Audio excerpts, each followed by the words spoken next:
Last week, I read an opinion piece by a climate scientist Opinion who writes, piece. if you knew Some what links, I boys. know, you'd be terrified too.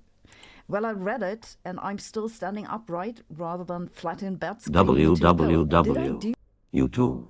Come watch. DZT8 C list plus kernel 0 GQCWX0 Corsic 1YXG3 to index 46. Forsen. How did it make that? Why did it read that shit out? It should not read that shit out.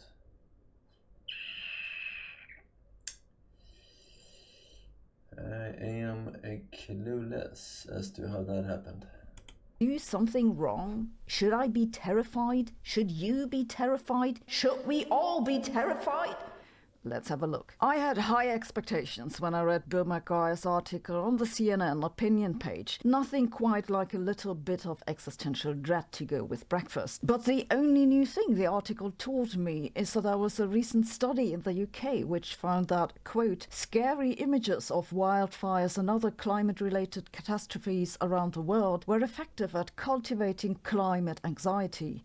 Oh, great. And that they spurred people to adopt measures that help to reduce emissions. Basically, this climate scientist is advocating that we scare people into action. Hey, let's start a climate horror movie night to save the planet. This mindset is concerningly widespread. For example, also just last week, I saw a press release from researchers Hi, at Forsen. Penn State, which Looking says great virtual today. reality Did you do better to the than video gym for by any evoking chance? fear, No. spurring climate action. And No the gym study for me. findings may help advocacy groups to Actually, decide I how don't to best really frame and care. deliver their What I care messages. about I'm is... indeed terrified that scientists support That's right. manipulating people. A title I mean, modification.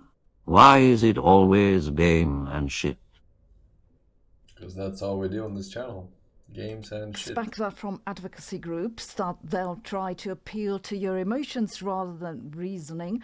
But I'd wish that scientists stick with informing people. So let me give you some information about the climate developments in the past month, and then you can make up your own mind about whether it's time to be terrified. The last year was the warmest on record in terms of global temperatures. It also saw a peculiar temperature anomaly in the North Atlantic Ocean, where temperatures went off the charts. The global temperature records have continued into this year, and so has the temperature anomaly in the Atlantic Ocean, though at the moment it looks like at least it's stopped to further increase. Part of the record temperatures can be attributed to a natural climate fluctuation known as I have the a hot Southern take. Oscillation Chat that switches spam was back and better forth before between said the emote became a thing.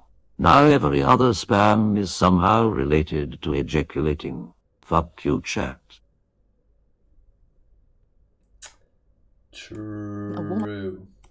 El Niño phase and a colder La Niña phase. Last year, we switched to the warmer one. These phases typically last 1 or 2 years, but according to a projection from NOAA just last week, the current warmer phase is weakening already, and it now looks like we're going to switch back to the colder one by the summer. Together with the expected regression to the mean, this makes it somewhat unlikely that this year will be much hotter than the previous one. What's with this temperature anomaly in the North Atlantic Ocean? Climate scientists have considered various possible causes, such as a decline in emissions from ships after a change of law in 2020 or an underwater volcano eruption. However, other scientists say that these influences wouldn't be large enough to explain the observation. So basically no one knows, but clearly it's aliens installing hot tubs underwater.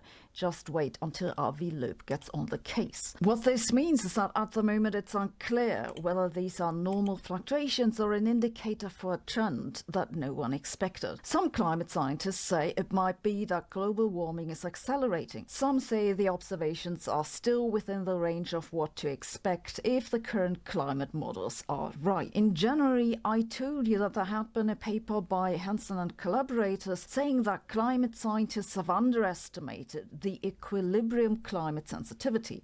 The equilibrium climate sensitivity, in a nutshell, tells you how quickly the world will warm. The Hansen et al. Study was a reanalysis of old data, by which I mean, fossil records and ice cores and stuff. There has now been another study of data in the more recent past, since the 1980s. They confirm that it's possible that current climate models have in bulk underestimated how fast temperatures will increase. It's because many of these climate models aren't particularly good at getting the temperature distribution in oceans right. It's kind of a known problem. In the new All right.